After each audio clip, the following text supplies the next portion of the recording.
Vamos a regresar en cualquier momento contigo. Y a propósito de Luis Castañeda Locio, el jueves todos fuimos testigos de esta famosa exposición de ideas entre 12 de los 13 candidatos, porque precisamente Luis Castañeda optó por no ir. Vamos a ver qué nos dejó esta exposición de ideas. Estamos con Carlos Salza. ¿Cómo está? Qué gusto. Buenos días. Buenos Coordinador de la Escuela de Gobierno de la Universidad Católica del Perú, precisamente para comentar este panorama, ¿no? Una figura que no podemos llamarla un debate, porque no hubo una confrontación tal, sino una exposición individual de ideas que para muchas o para muchos ciudadanos es un formato todavía insípido, que no satisface realmente expectativas.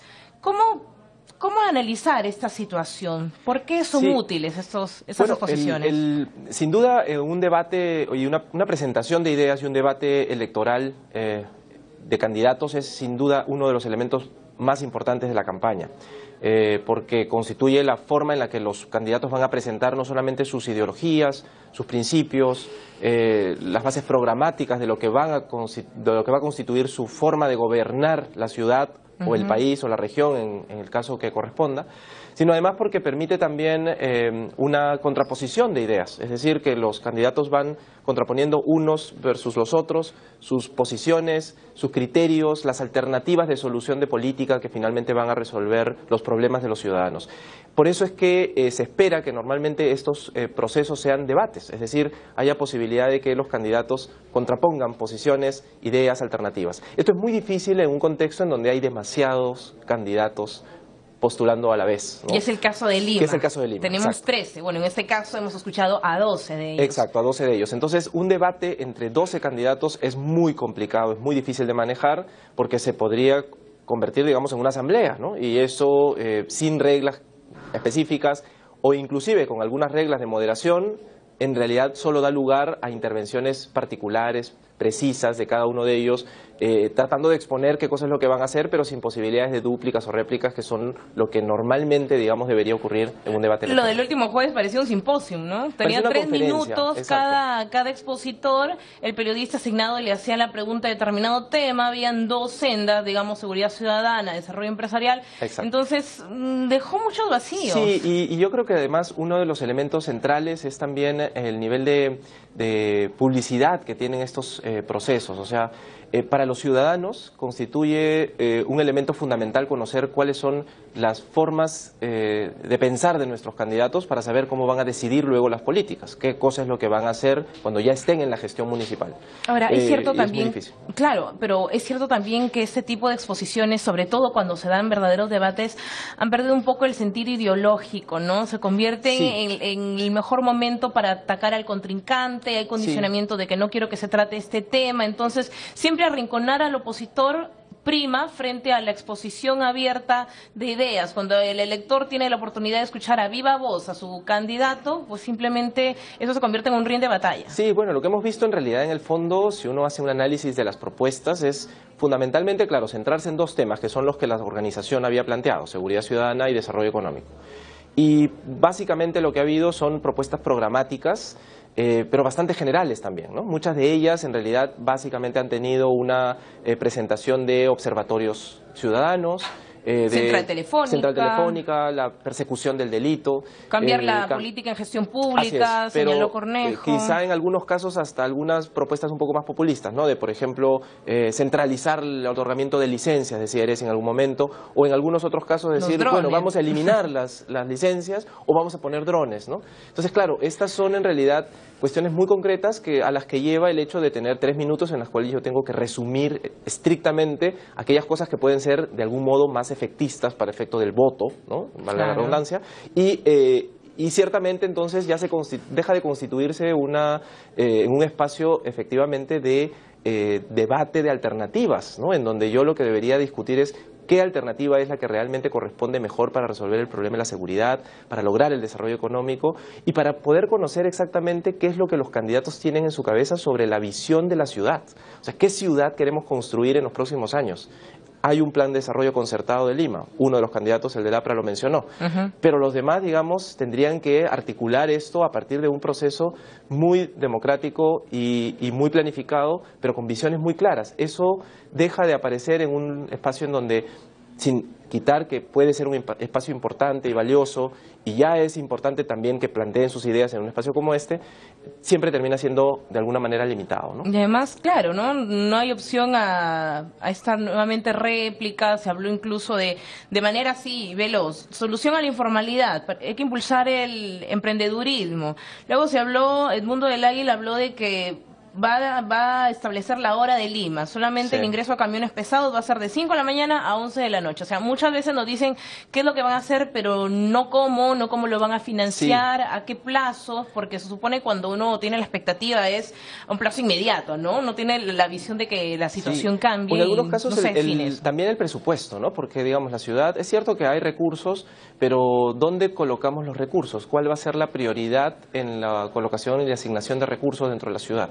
Nuestra ciudad es una ciudad además que ya no puede ser considerada homogénea, en realidad tiene muchos centros y muchas periferias, y eso marca muy claramente los destinos de qué cosa es lo que se tiene que hacer dentro de la ciudad.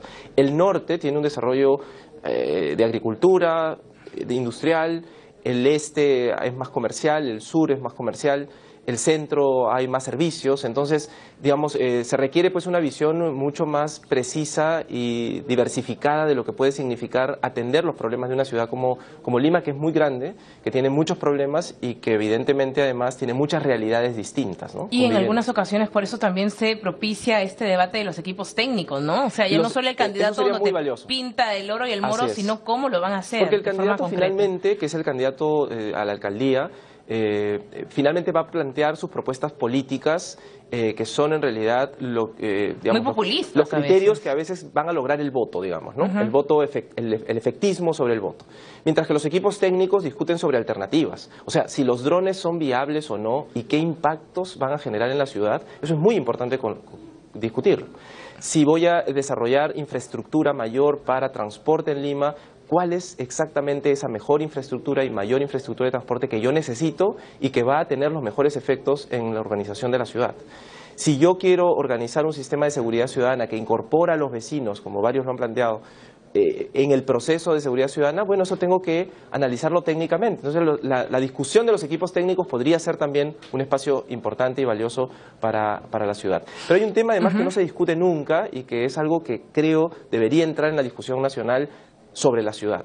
Y es que Lima tiene además una organización de ciudad muy particular. Tiene 43 distritos, tiene un gobierno municipal provincial, que también es además la alcaldesa es alcaldesa del cercado de Lima. De la metrópoli, digamos, de la ciudad. Y de los 43 distritos como provincia, y está al costado de la región Callao, y además también es región Lima metropolitana, y tiene alrededor a Lima provincias. Qué complicado. Entonces, y ninguno tiene en realidad el mismo partido.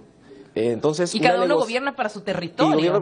Y tenemos casos en donde Pueblo Libre, Magdalena, San Miguel son distritos pequeños que en realidad todos tienen sus propios servicios, sus propias formas de organización y sus propias serenazgo, su propio recojo de basura. Así y en un límite se puede originar todo un caos municipal. Entonces, claro, allí tenemos un problema de la gestión y de la organización de la política, de la gobernanza de la ciudad y del marco institucional de la ciudad, que no hemos discutido. Francia está intentando ahora organizar, ¿no? París está tratando de organizar su ciudad y reordenar la forma en la que se gobierna la ciudad. Y eso es muy importante porque los problemas institucionales para ordenar el recojo de basura, para ordenar la seguridad ciudadana, para poder establecer las reglas de tránsito y del transporte, pasan por negociaciones políticas que se tienen que dar, por ejemplo, en una asamblea metropolitana en donde están los 43 alcaldes de la ciudad. Que es muy difícil que se pongan de acuerdo todos. Exacto. Entonces, más allá de las propuestas técnicas, que son importantes y que son necesarias, de las ofertas políticas que hace el candidato frente a los ciudadanos, está el marco institucional en el que nos estamos moviendo dentro de una ciudad que requiere, si queremos realmente y de verdad pensar una ciudad a futuro, reordenarla y repensarla políticamente en su estructura institucional, que es algo que venimos discutiendo desde el Plan de Desarrollo Concertado de Lima y cuando se empezó a discutir este tema, pero que no ha tenido todavía, digamos, el desarrollo. Sé que la Municipalidad de Lima lo está pensando y lo está discutiendo, pero este es un tema que requiere pues una discusión nacional, porque la ciudad de Lima y cambios todo en el importantes. sistema político que rige todo este tipo de procesos, y antes de llegar a ser autoridad pública, pasar por todo el escrutinio necesario, ¿no? Hablábamos de cambios, por ejemplo, en el hecho de consignar de forma voluntaria obligatoria tus bienes, tu patrimonio, sí. cambios en la ley que te permita digamos, aspirar a un cargo público cuando tienes una sentencia y una condena de por medio. Entonces, parece que esta es un poco la causa y la consecuencia. Allí creo que hay un tema clave, ¿no? Se justifica mucho el hecho de no poner información por peligros, riesgos, me van a secuestrar si yo pongo mis cuentas bancarias. Creo que aquí hay un tema de enorme responsabilidad de quien postula a la alcaldía de una ciudad, al gobierno regional o a la presidencia de la República. O sea, es un riesgo al que yo asumo. O sea, si yo quiero ser policía, no quiero asumir el riesgo de un disparo, porque estoy asumiendo ese riesgo, es parte de mi actividad. Es cierto que la actividad política no tendría que ser riesgosa, pero lo es porque expongo finalmente mi vida, mis recursos, mi patrimonio, mi acción, mi familia a la acción pública. Y entonces eso implica ponerlo a disposición de los ciudadanos para que el proceso de accountability, de rendición de cuentas, sea mucho más efectivo. Mucho peor si aspiro a un gobierno por segunda, tercera vez. Entonces, mucho más razón. La ciudadanía merita saber con qué bienes ingresó y con qué bienes yo salgo del gobierno municipal. Porque es la única forma, o digamos, la forma más efectiva, la transparencia y el acceso a la información de este tipo de datos para poder luchar contra la corrupción, para poder vencer cualquier tipo de captura, digamos, mal manejo de estos lobbies que a veces en algunos casos, estos poderes fácticos que le llama la literatura, empieza a presionar a los gobiernos para poder regular a su favor. Entonces yo creo que allí se ameritan cambios, la ley electoral. Se requieren cambios y ojo que hoy día son opcionales muchos de estos datos que yo puedo poner sobre mi patrimonio, por ejemplo, pero tendrían que ser obligatorios y ahí hay que repensar el modelo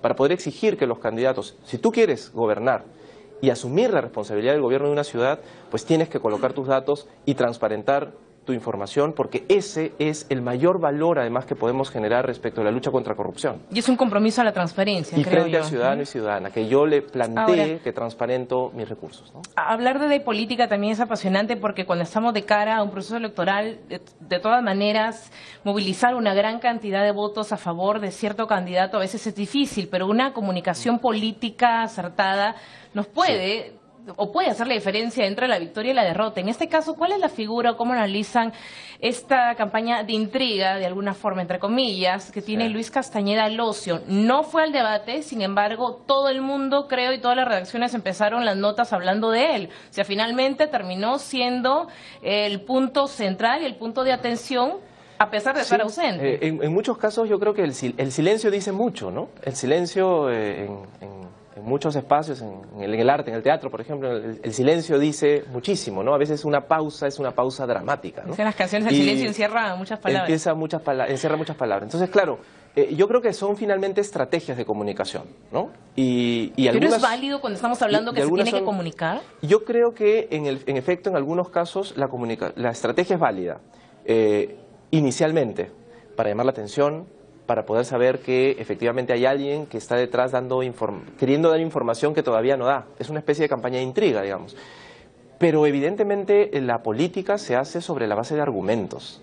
Y la política y el voto, que es lo más importante en una democracia, junto a las instituciones, se da a través de los argumentos. Y entonces un debate, una exposición de ideas, una comunicación asertiva y efectiva es absolutamente indispensable para poder conocer aquello que el silencio ya no nos da, que es lo que las autoridades y los candidatos piensan sobre cómo van a organizar la ciudad, sobre lo que van a hacer. No es lo mismo que yo tenga a un político que quiere acceder a un cargo público que es evangélico respecto de otro que es agnóstico. Y eso es muy importante porque definirá las formas en las que va a tomar decisiones sobre muchos temas.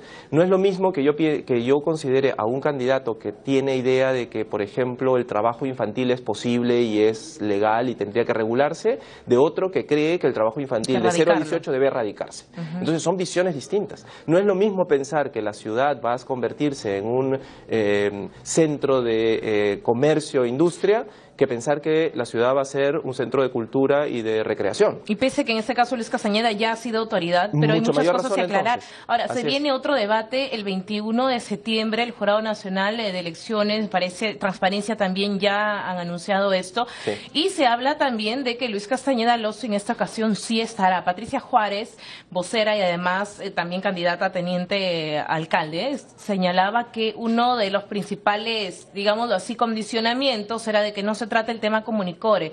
¿Cabría en este caso, siendo esta exposición de ideas, de planes de gobierno, tocar este tipo de temas en aras de esclarecer la situación o tendría que tratarse en otro fuero? Por ejemplo, en el encuentro político con medios de comunicación, con entrevistas, sí, que por cierto no se dan. Yo creo que depende el formato que pueda tener el debate. Si el debate va a tratar dentro de sus temas los cuestionamientos personales o judiciales, que en algún momento ocurrió, ¿no? En este debate ocurrió en algún momento la pregunta a alguno de los candidatos, ¿tiene usted procesos judiciales? Y él dijo sí. Entonces, estos temas como Comunicore, que son absolutamente relevantes para la ciudad, son importantes, porque ya no se convierten solamente en un elemento que pueda, digamos, ser un elemento anecdótico, sino que es un elemento esencial de la forma en la que se está gobernando y administrando los recursos de la ciudad, de todos los ciudadanos y ciudadanas de nuestra ciudad. Entonces, puede que este tema efectivamente, y yo lo consideraría así, es indispensable dentro de la discusión política, del debate político para las elecciones próximas, sin perjuicio de que la prensa ejerza esta legítima y valiosa función de buscar la información y la verdad a través de su acción periodística. Creo que para eso tenemos que entrevistar al protagonista, pero el protagonista no se presenta. Absolutamente. Yo creo que aquí es un elemento clave el pensar que los candidatos se someten, esa es la palabra, se someten al escrutinio público. Y ese sometimiento al escrutinio público es el acto más democrático que un candidato puede tener. Y los canales somos precisamente los medios de comunicación. Y los debates públicos, que son donde yo pongo y propongo hago mis propuestas, ¿no? Muchas gracias por compartir estos comentarios con nosotros. Carlos Salza, coordinador de la Escuela de Gobierno de la Universidad Católica, comentando lo que ha sido esta exposición de ideas, lo que se viene con este debate para el mes de septiembre y también la figura de esta campaña emprendida por Luis Castañeda Lozo, cuestionable para algunos, pero bueno, respetada, por supuesto, por su equipo de campaña. Muchas gracias nuevamente. Hacemos una pausa, 11:03 de la mañana, volvemos en segundos con más información.